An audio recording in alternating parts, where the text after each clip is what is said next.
ерөөсөө өрөөл бусдын сул тал алдаа дутагдалт хүн хэдий ч нэх ууртай, бохомдолтой, хурц шөмжлөлтэй хандна. Хэдий ч нэ өөрт нь тийм нүүр тулж ажиллаагүй сүдэр муу тал байгаа гэсэн үг. За ер нь бол энэ зах зээлийн капитализмын хийсэн сүтгэлтэй юмнуудын нэг нь хүмүүс ингээд аз жаргалыг гівтэ андуураад байгаа. Нэг бол зугаа цэнгэлтэй. Үгүй бол ийм цэвэр ийм материализмтай андуурж байгаа. Бусдыг одоо тайван амгалан байж байгаагаас мэдрэх аз жаргал бол хамгийн сайхан аз жаргал.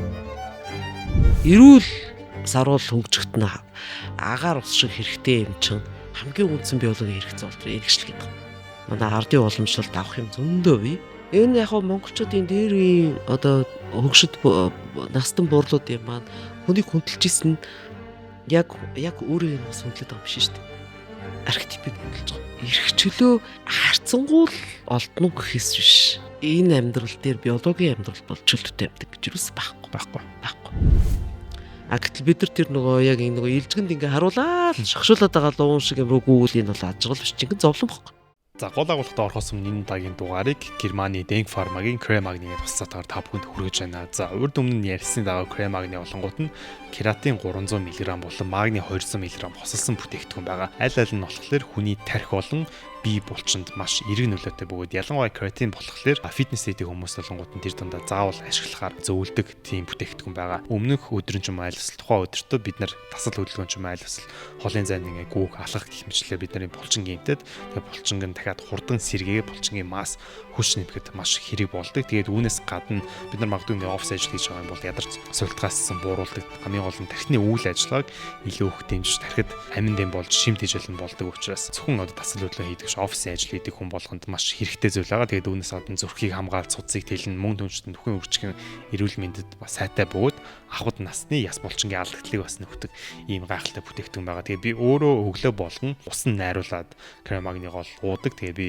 оюуны ажил хийдэг. Тэгээд давхар фитнес болон гүйлтээр хичээлдэг болохоор надад болонгууд зөгцсөн ийм бүтээгдэхүүн байгаа. Тэгээд би өөрөө ашигладаг болохоор та бүхэнд маш хүчтэй санал болгоё. Учир нь гэх юм бол Герман болохоор дэлхийн хамгийн өндөр эмийн стандарттай улс. Энэ улсад хийгдсэн хүний биед хамгийн бага уртай бөгөөд хүний биед бүх төрлөөр ингээ сайн нэмэлт аминд байгаа шүү. Тэгээд хэрвээ та худалдаа авахыг хүсвэл өөрт хамгийн ойрхон эмийн сангаас авах боломжтойгоо ингээд гол сэдвээр орцгоё. Хэрвээ би буруу ойлгоогүй бол тусгал гэд маш чухал сэдв байгаад байгаа юм. Тэр нь болохоор би одоо жишээлбэл надад ямар нэг сул тал байгаад тэгээ би тэр сул талыгаа өөр хин нэгний үйлдэл үг хэллэхээр олоод харчих юм бол тэр үнийг айхтар шүмжлэх юм байна л да. Тэгээ миний ойлгочоор болонгууд Монголд ер нь тийм зүйлүүд маш их байдаг. Ялангуяа ингээ сошиал дээр харах ч юм айл эсвэл тэр ингээл хоорондоо ховж баазангууд нэг муулж байгаа шүү дээ. Тэр үед өөрийнхөө яг нэг сул талыгаа өөр бусдын дотор харчаа тэгээ муулаад байдаг гэж би ойлгоод байгаа байхгүй. Тэгэхээр энэ Карл Юнгийн сэтгэл зүйдээр энэ маш дэлгэрэнгүй гарч ирдэг. Та энэ талаар илүү гүнзгий тайлбарлаад өгөөч. За яг зөв ажигласан байна. Энэ ерөөсөө өрөөл бусдын сул тал алдаа дутагдалт хүн хэдий ч нэх ууртай, бохомдолтой, шөмжлөлтэй, хурц шөмжлөлтэй хандна. Төдий ч нэ өөрт нь тийм нүүр тулж ажиллаагүй сүдэр муу тал байгаа гэсэн үг. Тэгэхээр Юнг ер нь хүний харилцаанд сэтгэл зүйн үүднээс хамгийн чухал юм бол ёс суртахууныг хүмүүс рүү чиглүүлэх биш. Ёс суртахууны хэмжээр шалгуурыг гадагш нь хүмүүс рүү чиглүүлэх биш. Өөртөө чиглүүлж явах хэрэгтэй гэж үздэг. Эдий чиний хүн ингэнэ гэдэг чинь өөрийнхөө сүдэр талуудтай сул талуудтай тулж ажиллаж байна гэсэн үг. Ингэх тусмаа хүмүүст ууч зөөлөн хүлээцтэй болж ирнэ. Төвчээртэй. Яг тэгвэл өөрийнхөө төр чанартай ажилтдаг учраас. Инхээр ч хүний хүн хоорондын харилцаанд их хэрэгтэй байхгүй. Ингүүл ингээ хүмүүс муудалцаад авахгүй. Үнд ингэж хандж байна гэдэг бол ерөөсөө цэвэр өөрөө тэр сул талуудтайгаа ажилтдаг гэсэн үг. Тэгээ энийгээ тусгаж байгаа. Тэгээд энийг л сэтгэл зүйд Юнг projection гэж нэрлэдэг байгаа. Тэр сүүдрээ яаж тулж ажиллах вэ? Хүлээн зөвшөөрнө гэдэг чинь бас нэлээд хэцүү болох юм шүү дээ. Өөрийнхөө сул талыг. Эхлээд танин мэд хүн үднээсээ хүлээн зөвшөөрнө гэж ярьж байгаа. Хүлээн зөвшөөрнө гэдэг чинь эвлэрчнэ гэсэн үг ш. Эхний алхам нь хөх надад бас ийм чанар байгаа юм байна шүү дээ. Тэр хүний зан төлөв бүх чанар ерөөсөө дан явж ийн гэж байхгүй. Заавал хос байдаг. инстинкт ч вэ, сэтгэл хөдлөлч вэ, зан төлөвч вэ бүгд хосороо. Тэгэхээр хичнээн ажилсаг хүнд залхуу тал байгаа. Хичнээн төвчээртэй хүнд төвчдөг нэг юм байгаа. Хичнээн зоригтой аимшиггүй зоригтой хүнд айдаг тал бас байгаа. Тэгэхээр энэ талуудаа сайн мэддэг энтэйгээ ажилдаг байх юм бол хүмүүст тусахгүй. Ийм л ингээ ойлголт. Эвлэрэн гэдэг нь ихний алхам юм байна тий. Эвлэрч болохгүй тий. Эвлэрч болохгүй. Хүлээн зөвшөөрнө. Надад бол ийм байна гэдгийг танин мэдхүүгээр таньж яана л гэсэн үг шүү дээ. Окей, энэ бол надад бас байгаа чанар байна шүү дээ гэдэг ингэж. Тэгэхээр энтэйгээ тулж яг тухайн цагт нь энэ сүүдэрч нь нэг тийм хүнээс одоо юу гэдэг challenge одоо хүнээс нэг юм сорилтчиг маягаар илэрж гарч ирдэг тий. Тэгэхээр тэрнтэй ажиллана гэсэн байхгүй. Ингэчээр ч хүн тэгж гадагшин тусгаж бусдад тусгах шаардлагагүй болчихж байгаа. Тэгхгүйгээр би ийм гэдгийг таньчаад тэрнтэйгээ ажиллахгүй яваад байвал энэ ч айлахгүй. Энэ юнгийн үздгээр бол яг хав психопатууд одоо их хурц ухаантай мөртлөө морал этикийн шалгуур хэмжээр ерөөсөө огт байхгүй тийм хүмүүс. Жишээ хүүхдийг бол ер нь хүүхдийн хөгжилт хал балтай илэрж байгаа шин чанаруудыг бол бас нэг 4 янзаар авч үзсэн байгаа. Тэгэхээр тэрний нэгийг юнг ийм төрөлхийн одоо психопат чанар байгаа учраас энэ бүр хаар нь ялхасаа л яс суртахуун этик гэдэг юмыг мэдэх чадваргүй байдаг л гэдэг. Психопатуудыг. Их сонирхолтой гоц таа.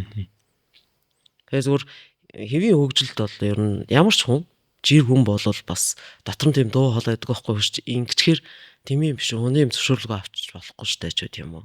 Үгүй бол за чи удлаа яриад яах юм ч тийм үү. Тэ? Үгүй бол найзынхаа хайцсан имийг олцоод энийг ингэж өөдөнд татчихлахгүй өөрт нь буцаад өгсөн дээрштэй гэсэн дуу хоолой байгаа шүү дээ. Тэгэхээр энэ юм огт байхгүй хүмүүс бол 1000 тэр залхуу талаа олж харлаа гэд ажиллахгүй байхгүй энтэйгээ. Энтэйгээ эвлэрээд өөгшөлөд яваад гэсэн үг.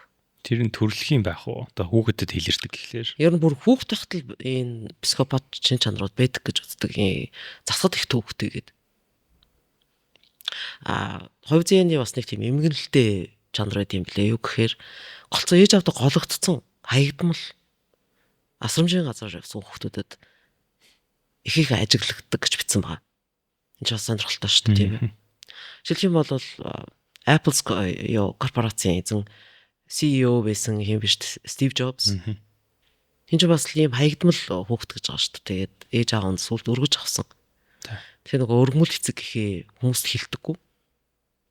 Тэгээд сүлд юуны нойр улчгааны өвтө олцсон хойноо эмчилгээгүй гэснийг мэдсэн хойноо харамсч гэмшиж өнгөрсөн амьдралтаа дүгнэлт хийж явах та би ер нь бол тэр өргөмөл ээж аваа гомдоц юм уу дими юм хийсэн гэдгийг өвлөн зөвшөөрсөн гэж байгаа.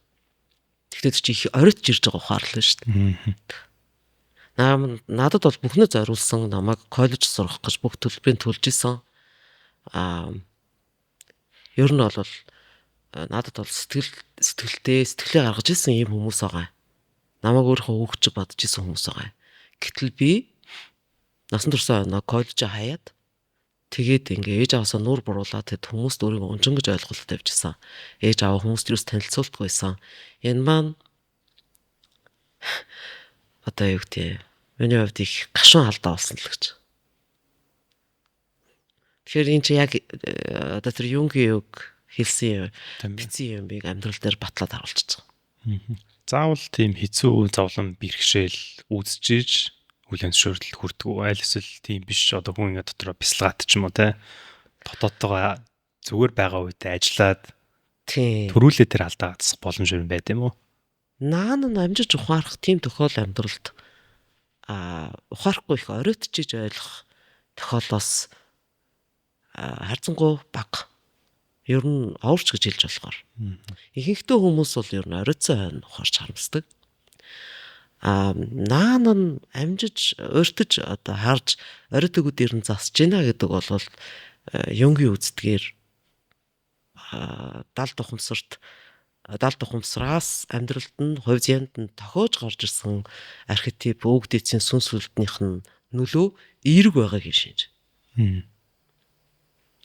Тэгэхээр ийм хүнд бол хүний сэтгэл зүг бол бид нар бүгд нь аваад үзэх юм бол яг бас орчны нөлөөнөөс болоод зан төлөв суучж байгаа биш. Цаанаа бас энэ архетипны нөлөө гэж нэг юм байна. Тэгээ өөрийн орчны нөлөө гэж нэг юм байна. Цэвэр бас өөрийнх нь хувийн юм байна. Энэ дундаас хөгжиж байгаа тийм үү. Тэгээ энэ гурван хүчин зүйлүүд нийлж ижил хүний зан төлөв бүрэлдэж байгаа шүү дээ. Хүн болж төлөвшөж байгаа. Тийм ээ. Өвөг дээдсийн одоо тэр яг би нэг хальт тархины шинжлэх ухаанчтай бас ярилцаад энэ талаар судалж ирсэн байхгүй. Тэгээд эпигенетик салбар гэдэг шүү дээ. Тэр нь ямар нэгэн стрессэд нөлөөлөх одоо стресс би нэг одоо надад нэг стресс тохиоллоо. Тэр нь би ямар хариу үйлдэл үзүүлэх вэ гэсэн тэр хандлагыг нь тодорхой хэмжээнд ингээд тодорхойлдог юм байна гэж би ойлгосон байхгүй. Шинжлэх ухааны талаас ч тэр адилхан нөхцөл байдал хүн шал өөр ингээ хариу үйлдэл үзүүлж байгаа ш. Тэрийг л ерөөхдөө нь тодорхойлоод байгаа юм байна л да. Гэхдээ таны түрүү хэлжсэн за жишээлбэл ингээд бүр яг хүн дээр ингээд болгоод үзэхээр магадгүй ингээд манай аав аль эсвэл одоо миний өвөг дээдс ч юм уу те олихгүй хүн байж болно. Муу зүйл хийсэн, нэр хүндгүй тийм байх юм бол би тийм л болно гэсэн үг үү? Өндөр магадaltaгаар.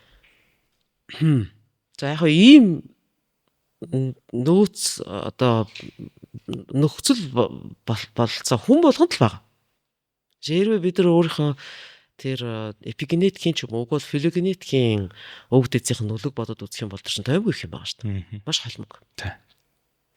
Тэгэхээр энэ яаж идэгч вэ гэдэг орчны нөлөө өвчин зүйл маш том зүйл гараад ирж байгаа. Тэр үед монголчууд одоо няран асаргаа суулгаа их сайтай хүмүүс байсан. Хүүхдүүд янз бүрийн домтой. Тэгээ жоохон хүүхдийг одоо сүдэр тусчна гэж их хамгаалдаг. Адг нь одоо хөлсдөг хүүхд гэж байна штэ. Тусгын ихээр хөлсдөг алуурдаг, гэрвшдэг тий. Тэгэхээр хүүхдий чаа аль болохоор гаднаас ирсэн хүмүүст одоо харуулахгүй бах тийм үү. Таарсан домыг хийж явах. За тэгээд улаа үзүүлэхгүй байх. Хүүхдүүд багаас нь улаа үзүүлэхгүй байх. Хажууд нь том хүмүүс байж захта зөкстэй ярих. Мухай хараал хэрүүлгүй. Хараал хэрүүл зээрлэл. Монголчууд юм хэл ярианы зээр бас ихтэй. Ийм хүмүүс байла. Юу хажууд нь сотураад зодтолдох тийм үү? Энэ чи юу хэлээд байгаа гэхээр хүүхдүүд муу юм орчнол гэж үздэг байхгүй. Энэ чи юу хэлээд байгаа гэхээр яг тэр одоо архетипны далд ухамсарын тэр удмын бэжсэн юг нөөцүүдийг авчиж сэрэгчнэ гэсэн үг. Буруугаар. Аль болохоор эерэг талаас нь сүнс үлдний нөлөөг сэрэхийн тулд хүүхдийг нярагаас нь бүр 5 нас хүртэл нэг суйлж асарч जैन бүүцэлж जैन их сайн байна. Жишээлх юм бол манай үндэстний одоо бахархал гэж болохоор бэмби яринч гэж хүн байлаа шүү дээ. Тэгэхээр энэ хүн чинь ингээд хүүхдүүдтэй уулзахаараа ингээд таа гэж яриад байдаг. Хүүхдүүдийг. Хүүхдүүдийг. Та тэг яагаад балчир хүүхдийг ингээд таа гэдэг юм гэсэн чинь. Үгүй ч одоо элен цууланцынхаа өвөг дээдсийнхаа сүнс сүлтээ ярьж байгаа юм чи яаж чи юм бэ? Тэ? Тэгэхээр хүүхдийг бол онцгой хүндэт гэж ярьж исэн гэж байгаа. Бид нар бас нэг яриад дээ шүү дээ. Хүүхд ингээ багада сони юм хэлүүл ер нь уур төрөлтэй холбоотой юм үнэн байдаг шүү. Ортой юм яриад хэлээд идэг шүү гэл. Тэ? Тэр үс юу дайх үргэх ёс ч бас тийм шүү дээ. Одоо дайх үргээгүй нөхцөлд бол бас яг энэ насандаа одоо ирээд гэр бүлийн гишүүн болцсон гэж үзэхгүй байхгүй. Ер нь хүүхдийг. Чи манай байгалийн нөхцөл чи хатуу. Ийм байсан учраас нөлөлчд хүүхдийн их багт нь алддаг гэсэн. Тэгэхээр тэрийг гадны монгол судлаач нар бас тэгж сэтгэл зүйднээс нь тайлбарласан л байгаа юм л да. Хүүхдээ ялах дээр нэг алдчихдаг учраас энэ маш их сэтгэлийн одоо драма шарахтай байдаг. Тийм учраас хүүхдээ дахин үргээтлээ бол ер нь eel ам муу юм хурцна гээл дандаа олон хүүхд амтсан тийм тааруухан одоо юу гэдэг баахан нөхөс болсон тийм байр өвчтэй л өмсүүлэх. Тэгээ хэд бөөцөөлөхгүй байх бас тийм үү. Хэд цэвэрхэн байхгүй байх. Энэ тал дээр анхаарч ирсэн гэж байгаа байхгүй. Хүүхдээ алдахгүй тул. Ингээ хэд цэвэрхэн байлгаад шинэхэн гоё хувц өмсүүлээд ингэчүүл энэ одоо даалд ертөнцийн хүчнийг өөрийнхөө эсрэг болгочихно гэж үзэж хүүхдээ алдчихна л гэж айжсэн байна. Зөв. Тэгэхээр тэр болтол хугацаанд бол хүүхдээ чи бас хилээрэг ин анхаарч өөрснөө хажууд нь ямар үлгэр жишээ үзүүлэх вэ? Хүүхдийг стрессгүй айлгах тал дээр нэг анхаарч ирсэн байна шүү дээ. Тэгэхээр манай ардын уламжлалт авах юм зөндөө бий. Тэр сүүл шинжлэх ухаан, техник технологид хэдэргийн өрөөсгөл итгэснээс болоод хүмүүс энийг ингээд мохорс хэсэг гэж ойлгоод тоохгүй яваад байгаа. Тэр Юнг энэ дээр юу гэж хэлдэг вэ гэхээр ерөөсөө хүн сэтгэл зүйн бие сэтгэлийн тэнцвэртэй амьдрахад ерөөсөө шашныг ч үгүйсэх арга байхгүй. Дан шинжлэх ухаанд итгээд яваад ич болохгүй. Бас шинжлэх ухааныг муухарлж үгүйсэх хэрэггүй гэж үзэж байгаа. Тэр хоёр хөл бол нэг нь шинжлэх ухаан дээр байж нөгөөх нь шашин дээр зогсож байна. Тэгэхээр яг ийм бат тэнцвэртэй зогсхийг хэлээд байгаа. Дундуур нь баг тий. Аль ч тал руугаа хэд нэг талаад юу барьж төлшрөхгүй баг. Эцэс нь хүрхцэг нэг усаал яг адилхан л байгаа шүү дээ. Аль алнаас л бүрэлдэхүүн амьдрал тий. Аль алнаас нь л бүрэлдэхүүн. Тийм байна. За хүүхэд гэсэдлөө орсных нэг үсэн төлөвшөл гэж юу вэ гэдэг талаар танаас асуумаар байгаа. Аха. Хүн хизээ төлөвшдөг вэ? Ер нь төлөвшөл гэдгийн тодорхойлолт одоо англиар requirement гэх ч юм уу тийм зүйл байдаг уу? Зарим ингээд хүмүүсийг харахаар үдийн ингээд тийм өөрсдөө ингээд эцэг болсон ч гэсэн ерөөсөө ингээд төлөвшөөгүй харагдаад байдаг манай залуучууд бол. Хөгжлийн сэтгэл зүй бол маш өргөн цар хүрээтэй сэдв. Одоо бол ер нь сэтгэл зүй ингээд хөгжөөд тарих мэдрэл судлалынхны хамгийн их анхаарал татж байгаа юм нь бол бас хөгжлийн сэтгэл зүй. Ярихтэй сэдв ерөнхийд нь тавчхан хэлэхэд Юнгийн үздгээр хүний амьдралыг бол нэг тийм хоёр урсгалтай зам шиг. Үгүй бол нөгөө ийм далайн гол шиг гэх юм уу? Далайн гол гэдэг чинь далаа төрөх үеэр урсж ирчээд тэр далаа татрах үеэр байхгүй болчдөг байхгүй. Яг ийм одоо юу тийм зүрсэн урсгалтай амьдралын хоёр хэсэг гэж үзээд байгаа. Эхнийх нь болохоор хүн өөрөө төлөвшөх хэсэг байна. Энэ чинь баг болчраас өксөлээд эдэр нас хүртэл үргэлжлэх процесс. Нөгөө талд хижээл наснаас ер нь дунд наснаас эхлэх дунд насны хямрал гэж байдаг тий. Ингэж эхлээд өнгөрсөн амьдралаа дүгнэж цэгнэх тэр олон нийтийн далд ухамсараас тасарч хөгжсөн ухамсар, тасарч хөгжсөн эго эргээд дээд бие рүүгээ буцах тийм процесс эхлэх гэж үздэг. Тэгэхээр энэ хоёрыг тийм хоёр урсгалтай зам шиг гэж хэлээд байгаа. Эхнийх нь болохоор тэр далд ухамсараасаа тэр дэвсгэрээсээ салаад би хэм бэ? Би юу вэ? Би ямар юм бэ? Гэт эго гадаад орчинтой амьдралын янз янзын сорилтуудтай мөргөлдөж байгаа шүү дээ. Тэр мөргөлдөх бүртээ эго хадуужж хүчтэй болж ирж идэг. Тэгэхээр хүүхд залуучуудад ахмад хүмүүс дээр үед их хүлээцтэй төвчээрт ханддаг гэсэн чинь энэ чинь ингээд жам ясны юм явагдаж байна гэдэг юм бидэдсэн байна. Залуу хүний хамаагүй хүчээр одоо хүүхдийг хүчээр юм хийлгэх хэрэггүй. Энд одоо ээг нь хөгжиж байгаа, эд хөгжиж байгаа учраас яг нарийн тэгж хийлэхгүй л дээ. Тэгэхээр тэр чинь жам ясаар нь өөрийнхөө уламжлалаар зөнгөөрөө мэдж байгаа. Энэ үедээ бол хүн ийм байдаг, ийм байх ёстой. Гал халуун байх ёстой. Ямиг бас нэг түлхцээр импульсээр хийх ёстой. Тийм ээ. Тэгээд би юм бэ гэдэг тал дээр хөгжих ёстой гэдэг юм бидэдэн шүү дээ. Тийм учраас хүүхдийг хамаагүй түрмгийлж өөрийнхөө хүснэр байлгах гэсэн тийм ахмадууд дээр үед бол байсангүй. Залуу ингэж явж агаад тэгээд дунд насндаа очингуудаа угаасаа зог тусаад боддог гэж байгаа юмсан. Тэгээд өөр яг эсрэг чиглэлийн процесс эхэлнэ. Ингээд далд ухамсарсаа тасраад би гээ хөгжсөн үү эго чаа. Хөөш энэ биш юм байна.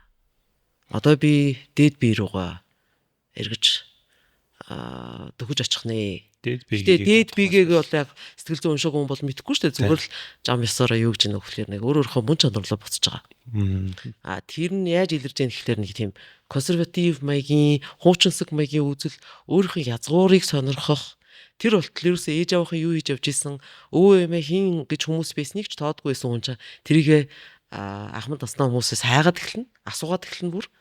Хөөш манай та сайн байна уу? Намарчаа тавлгүй. Та манай өвөг таньдаг байсан уу гэл. Ямар хүн байсан гэл энэ тухай чинь бүр цаг гаргаж асууж сургалж эхэлнэ. Ийм байгаар л илэрнэ. Жир хүмүүс бол мэдээж энийгээ би дээд би рүүгээ дөгч гинэ гэдгийг олон хүмүүсээр мэдэхгүй л дээ. Зүгээр л цаанаас нь л нэг ийм зохицуулалт явагдаж байгаа. Байгалийн зам ёсны. Зөв. Яг тийм байхаа. Би яг өнгөрсөн сар анхны удаа ээжээс ургийн бичгээ лавсан. Ингэж асууж ийж гэж байгаа тийм. Явуулаад өгч би нэг уншмаар байна. Тэгээд яг зүгээр би эргээд бодохт миний дотор юу болсон юм бэ гэхээр яг ч юм цаасан нөгөө мэдэх хүсэл төрөөд би гэж юм блэ. Ер нь одоо өвөө юм айл талтай би юус амьдралаач уулзж байгаагүй. Тэгээд тэр хүмүүсийг мэдгсэн бол цаасаал ингээл нэг төрөөд эхэлдэг юм байна. Гэтэ тэр нь бас яагаад вэ гэдгийг бас илж мэдэхгүй. Ер нь яг ямар үйл явц болохоор хүн тэмүүлээд эхэлдэг гэсэн үг үү? Тэр чи одоо өөр үе шатанд орж ирж байна. Одоо 30 хүрлээ, 40 хүрлээ. Хийдэг байсан юмнууд хэтэрхий өрөөсгөл санагдах өөрт. Хэтэрхий нэг төрлийн юм хийгээд байгаа юм шиг. Үгүй бол нэг хэв маягт баригдаад байгаа юм шиг. За хүнтэй харилцаан дээр бас янз янзын зөрчилүүд гарч ирнэ. Урд нь бол ер нь бас би бол ингээл хийнэ гэл бат итгэлтэй байдаг байсан ч хамгийн сонд энд маш олон янз эргэлзээ төрж эхэлдэг. Ер нь нэг дунд насны хямрал тэгж эхэлдэг байхгүй. Маш их эргэлзээ тийм. Залуу хахтад бол тэгж эргэлзэхгүй шүү дээ. Би ингэмээр тэгмээр ийм сургуульд явна гэл ингээл явчихна тийм. Гэтэл одоо 30 гараад 40 төхөд ирэхээр нэг иймэрхүү асуултууд гарч ирнэ. Би ер нь юу хийгээд байгаа юм бэ гэл. Уг бол урд нь дуртай хийдэг байсан юм хийхгүй болол. Тийм ээ? Тэгжсэн бас яг юу хүсэж байгаагаа бас мэдэхгүй ямар. Иймэрхүү ямар л гараад ирэхээр нэг тийм бодол төрж байгаа ерөөсөө. Ээж амаад ямар хүмүүс ийсээ аав өвөө юм бэ. Урд нь дээр үед хүмүүс 3 үеийн хүмүүс цуг амьдарч исэн учраас тийм асуудал бас гарч иж байгаагүй. Бас тийм байх. Тий. Хөдөө орон нутагт амьдарч исэн хүмүүс чинь ингэж хот суурин ингэж их хөндөр хөгжөөгөө тэр цаг үед амьдарч исэн хүмүүс юнгийн үсдгээр тэр төрөлх дүрм чадвар хайрцангууд их шүгж исэн. Тэрнээсээ болоод тэр эдэр насны дунд насны ямрал гэдгийг бол баг ажирахгүй өнгөрчдөг гэсэн мэн. Гэтэл одоо хүмүүс чинь хот суурин газар их одоо төм төжгөнсөн бом божгонсон газар амьдарч байгаа. Энэ хэмнэлээс болоод ер нь байгалийн зам ёсны инстинкт нь хаягдчихж байгаа. Эрүүл агаарт алхах, мод төлөө агалах ч гэдэм юм уу, савчрах ч гэдэм юм уу. Урд нь хүмүүс л хэдэн зуун жил хийгээл явж исэн ажил واخгүй. Одоо бидний чинь тийм юм нэрээс огт байхгүй болчоор хүмүүс чинь тэгтлээ их хурц хямарж байгаа. За тэгээд багад нь тэр өдөө амьдарч байхад бол урдны цагт бол ийм хүн төлөвшлийн маш олон янзын үлгэр жишээ болох хүмүүс иргэн тойронд bijсэн байна. Өөр насны. Жишээлбэл бол манай архиудаг байлаа гэхэд ч аавын одоо дүү одоо миний аав ах гэсэн үг шүү дээ тий. Аавын ах ч гэж болно. Аав ах нар дотроос номтой эрдэнтэй өгөөр шатар тоглодог арх хэрэг суудгүй тийм хүмүүс чинь маш хэрэгтэй байхгүй хөөдөд. Тэгээ ингээ орж гараад тоглоод үеэлүүд хоорондоо тоглож өссөн тий. Тэгэл ач зээ дүүнэр тэгэл бүл хоорондоо ингэж бужигнж өсөж байна гэдэг чинь хүүхдүүд ерөөсөө зөвхөн ээж аав л үлгэр дуурайл болчихж байгаа биш. Маш олон хүмүүсээс харж байгаа. Хүний ертөнц гэдэг чинь ийм комплекс юм байна. Ийм өөрөөр харагдтартай, ийм өөрөөр онцлог бүх хүмүүс. Энд чинь хүүхд багасаа ингэж харьцаж өсөж байна гэдэг чинь их баялаг байхгүй. Тийм байна. Одоо бол нэг тийм юм байхгүй болчихж байгаа. Тэрнээсээ болоод хүмүүсийн дунд насны, эдэр насны хямрал их хүчтэй турж орж ирнэ. Гинтхэн. Өнөөсөө болоод тэнцвэр алдаад янз бүрийн өвчтөй болчихж байна. Өөрийн дархлааны өвчтөй. Үгүй бол бүр амиа орлож байгаа хүмүүс шүү дээ. Үгүй бол өөртөө их хор хөндөөлтөй юм хийгээд эхэлдэг тийм үү? Зүгээр бэжсэн гэр бүлээ эвдчихэж जैन. Үгүй бол арай хийж цуглуулсан юм удаатараа шидчихэн тийм үү? Өөрт их дими огцон иргэсэн тийм асуулт юунууд шийдвэрүүд гаргаад өөртөө гайвалчихж байгаа. Их харамсалтай. Тэгээд өөрөө ийм буруу юм хийгээд байгаагаа бүр мэдж байгаа. Тэгсэн мөртөө тэрнийхээ эсрэг яаж чадахгүй байдал. Маш эвгүй шүү. Танд өөртөө яаж тохиолжсэн бэ? Би одоо ингэж боддөө. Хэрвээ би нутагтаа яжсэн бол энэ дунд насны ямрал бол ийм хүчтэй болохгүй байсан баг гэж. Австрид амьдардаг 42-т одоо 2 дахь хүүхдээ гаргасан. Өвгөө жоохон энцдүү гаргасан. Тэгээд эмэгтэй хүн чинь эрэгтэй хүүхдээ одоо хүн болгон тийм гэж бол би хэлж мэдэхгүй зүгээр. Миний хувьд бол миний дотор нар мандах шиг болохгүй. Сайхан хүүтэй боллоо. Одоо би хорвоог бол өстө туулнаа л гэж бодсон. Тэгэхээр ийм их хүсэж хайрлж хүүтэй болсон учраас эхний 2 жил бол юу ч мэддэггүй байхгүй. Хүүгээ 2 ойтой болтлоо. Өстө нэр хоёулаа ер нь хөөрцөн нэг тийм хүмүүс байсан битэр. 2 бинэ байсгал байж идэг тийм. Тэгээ 2 ой хүрснээс ахуулаад ер нь биш болоод ирсэн. Тэгээд энэ биш болоод ирэхийг мэдээлэл за би ер нь анхаарахгүй болохгүй. Урд нь орчуулагч хийж байхдаа одоо тэнд Австрид байгаа монголчуудын гаргасан асуудлаас болсон янз янзын байгууллагуудад очиж дуудлагаар орчуулагч хийжсэн. Жишээлх юм бол эмэгтэйчүүдийн хүчирхийллээс хамгаалах төвчд юм уу? Уггүй бол сэтгэл зүйн зөвлөгөө өгч идэг юм уу? Уггүй бол сэтгцийн эмгэгийн эмнэлэгт дуудлага эрхэж шинэ тий. Тэгэхээр амиа орлох гэж оролцсон хүн ч гэдэг юм уу? Монгол хүн байгаа шүү дээ. Тийм байна. Тэгэхээр ийм орчуулганд явжсэн учраас за би ямар ч гэсэн өөрөө сэтгэл зүйчдэр очиж гадны хэл соёлтой хүмүүст энэ авструудад өөрийнхөө тухай яриад бол нэмэргүй юм байна гэдгийг ойлгоцсон. Миний хэл соёл, миний язгуур одоо ямар ахуй амьдралаас гарч ирснийг тэр хүмүүс огт мэдэхгүй учраас би эднэрт ингэж ирээд 1000 хэдэн цагаар өөрийнхөө асуудлыг яриад бол надад эерэг шийдэл олоход ямар ч нэмэр болохгүй гэдгийг би хэлжсэн.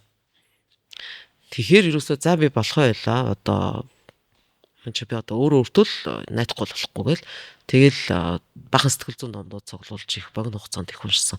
Тэр мал их хэрэг болсон доо. Хажаа нэг юм асуудалтай реалист хандж байгаа гэсэн үг байхгүй юу? Би тэнд Австрид амьдарч байгаа. Ах トゥ амрах садан байхгүй, найз нөхөд байхгүй.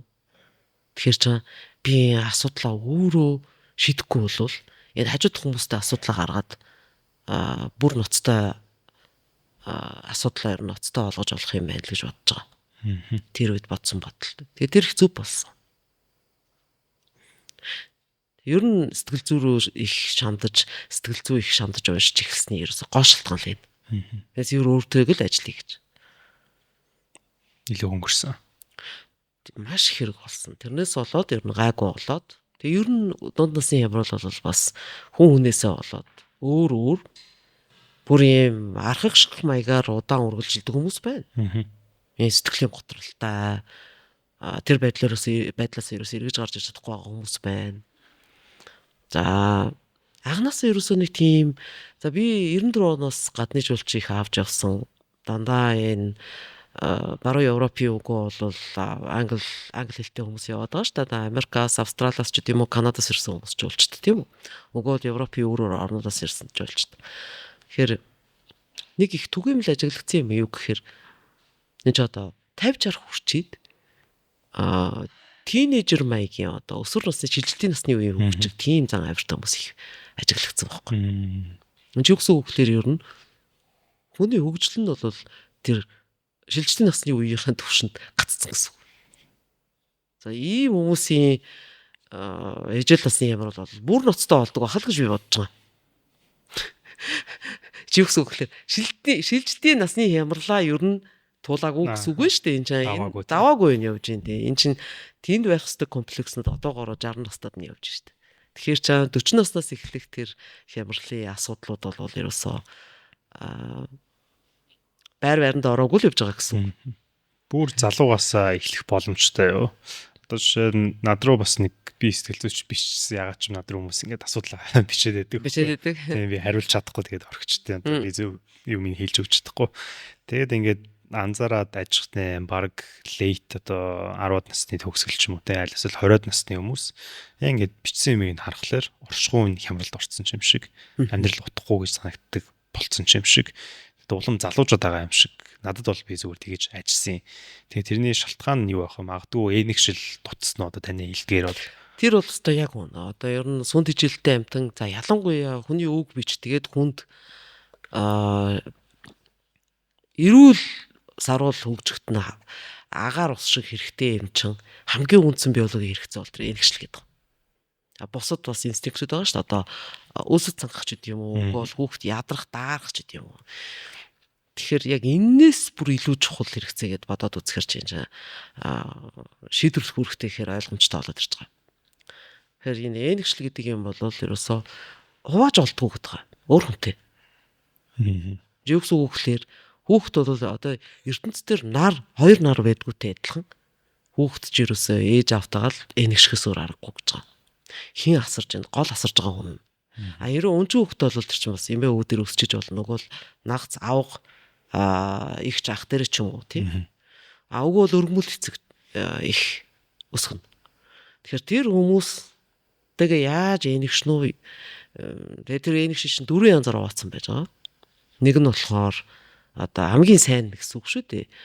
Эрүүл, аюулгүй энэгшил гэж. За араас нь одоо юу гэж байгаа? Халирамхай энэгшил. Халирамхай. Тий. Монгол халирамхай гэдэг чинь халирамхай гэдэг чинь одоо юу гэсэн үг гэхээр ер нь ингээл хүүхд уйлал очихоор одоо ингээд ээж аав нь яадгүй аргадгүй ч гэдэг юм уу ингээд бултчдаг энэ төр.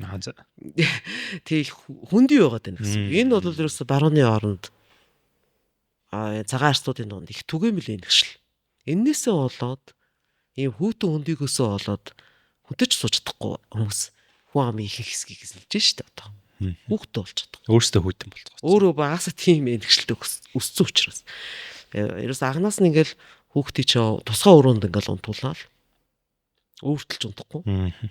Тэгэл нэг их төвхтөө унтж байгаа байхгүй юм ингээд шөнө хүүхд чинь 4-5 сэрээд орилон тэнгууд нь очиад ууралал угжаал тэгж байгаа л унтуулж байгаа. Тэр чи ээж бол нэг олготооч амарсан юм байхгүй. Хүүхд өөрөө ч олготой амарсан юм байхгүй. Тэгээ нэг ингээл яаж байгаа өсөж байгаа эднэр тий. Тэгээд ийм халирамхай энэгшилтэй.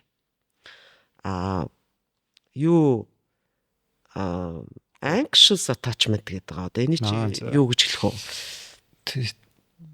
Энэ ч л халирамхай attachment тий.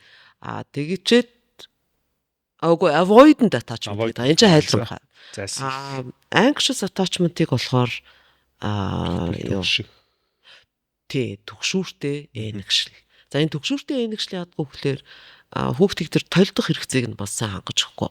Жишээлх юм бол одоо юу гэдэг их одоо өөрийнхөө хийж чадаагүй юмнууд би амжилтанд хүрсэнгүй ч гэдэг юм уу. Би ер нь шалар тоглож сурах хэрэгтэй байсан юм. Үгүй би ямар нэг хөгжмийн зэмсэг яах хэрэгтэй байсан. Тааж ээж аав маань намайг анхаараагүй хайцсан. Би жоохон сурлага таархан байсан. Хэрвээ би сурлага сайтай байсан бол би ийм юм төрөх байлаач гэсэн янз янзын бодлоо.